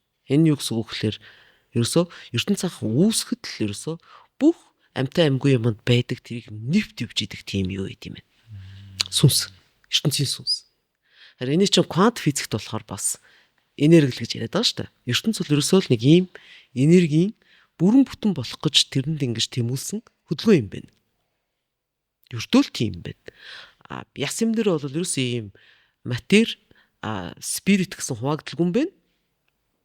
Бид нар бол яг хөө тэгж ойлгоод байт юм байна. Тэгээ энийг ингэж энэ инвершн ингэж байнга нугарж эргэж нугарж идэг тогтолцоо гэж ойлгоод байгаа байхгүй. Энд ч үгсүг өгөхлөөр спирит чинь матер гэсэн үг. Матер чинь спирит гэсэн үг. Яг хоёр талтай. Тийм. Ингээд урууж хөрвүүд идэг учраас энэ хоёрын заагийг тогтоох боломжгүй гэж утсан байхгүй. Квант физик. Тэ? Тэгвэл энэ хоёр чинь нийлж ийж амьдрал боломжтой юм байна. ертөнц оршиж байна. Тийм үү? Тэгтээ байнга томроод байгаа л ийм хөдөлгөөн гэдэг байгаа шүү дээ. Тэгэхээр ингээд бодохоор бас дүүцээд идэг байхгүй. Тэ? Тэгэхээр хүн энэ дээд би гэдгийг сэтгэл зүйн үднээс мэдсэн нөхцөлд бол өөртөө хийдэггүй одоо би өөрийгөө харилдаг юмнууд байгаа шүү дээ. Би өөрийгөө зодохгүй нь ойлгомжтой.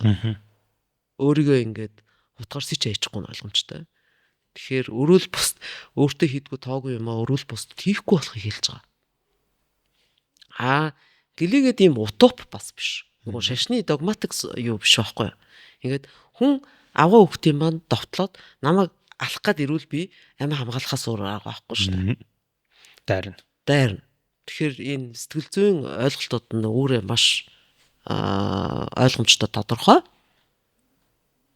Реалист байдлаар тайлбарлаж өгч байгаа хэдий тэр загвараа ведэс ингээ авсан ч гэсэн тий тайлбарлаж өгч байгаа. Ер нь бол тэр эго гэдэг чинь бол ерөөсөл амьд явахын төлөө тэмцэж байгаа ухамсарын төв гэж үздэг. Тэгээд тэр том хүний одоо хүний psyche сэтгэл зүй бүхэлд нь ингээд аваад үзэх юм бол тэнд ерөөсөө дундуур нь зурсан одоо ухамсар далд ухамсар хоёрын зааг дээр тэрний хуваагдал дээр яг төвд нь байж байгаа харуул зангийн өргөтөл гэж үздэг байхгүй. Тэгээ эго сан хөгжихгүй, хүчтэй хөгжихгүй бол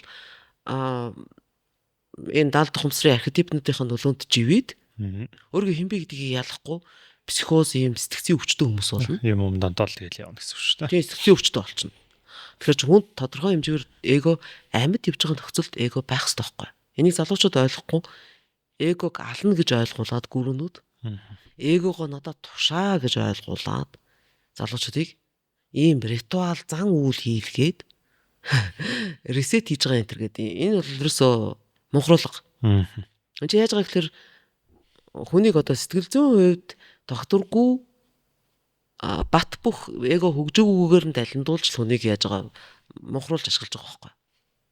Ингээ ямар ч эсэргүүцэл үзүүлж чадахгүй арчиг байдалд оруулж өөрийнхөө хэрэгшил давхар оруулж байгаа л мүлжиж ийн гэсэн үг байхгүй юу? Ер нь бол тэ энэ чи ерөөсөө тийм оюуны одоо гэгэрлийн бясалгал зааж өгж байгаа буян болж байгаа гүр бол биш байхгүй. Тэгээ жинхэнэ багш бол хэзээ ч тэгж хэлэхгүй байхгүй хүнд. Залуу ялангуяа залуу хүмүүст бол тийм ээ. Эгого тушаа юу гэсэн үг вэ? Эго ч өөрийнх чинь дээд биегийнх.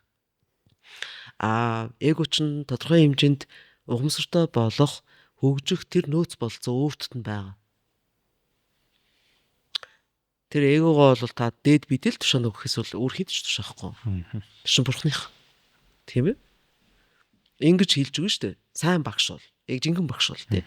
Гэтэл залуучууд энийг андуурчж байгаа. Ер нь эго амьд явж байгаа нөхцөл заавал байх хэрэгтэй. Тэр байхгүй бол хүн тэгэл сэтгцийн өвчтөй гэсэн үг.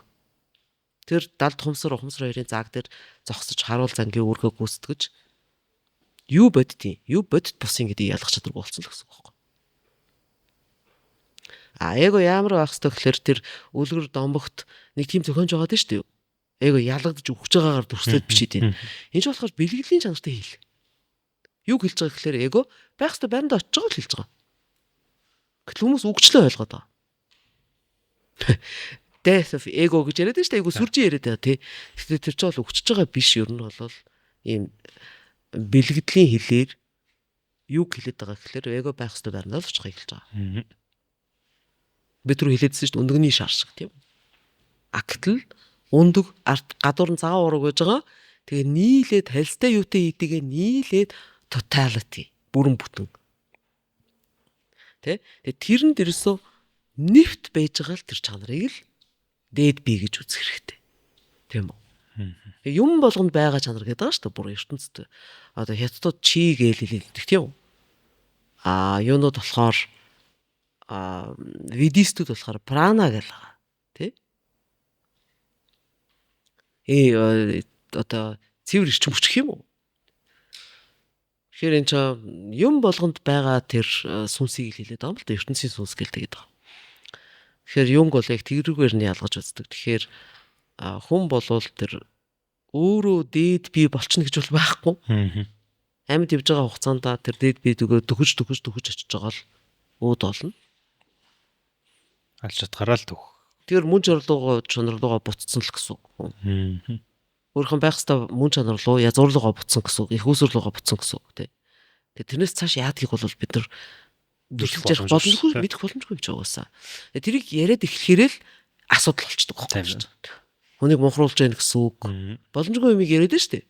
Ашиг онжоо хийх гэж байна. Хүмүүстэй байна. Хүмүүсийг мухруулж байна тий. Одоо ингээд аюу одон сургалтууд байна л та. Ингээд дарангуут нь мэддэг ч үгүй ч нэг квантын физик, таталцлын хууль бла бла бла тэгээд тэр болон суух болгонд л одоо хүмүүс л сайн анхааралтай байх нь шүү дээ. Энэ хүн яг үнэхээр эрдэм мэдлэгтэй зүгээр одоо юу гэдэг зөв гөрөө байна уу тий. Монголчууд эдгийг гөрөө их чаашаа. Тий.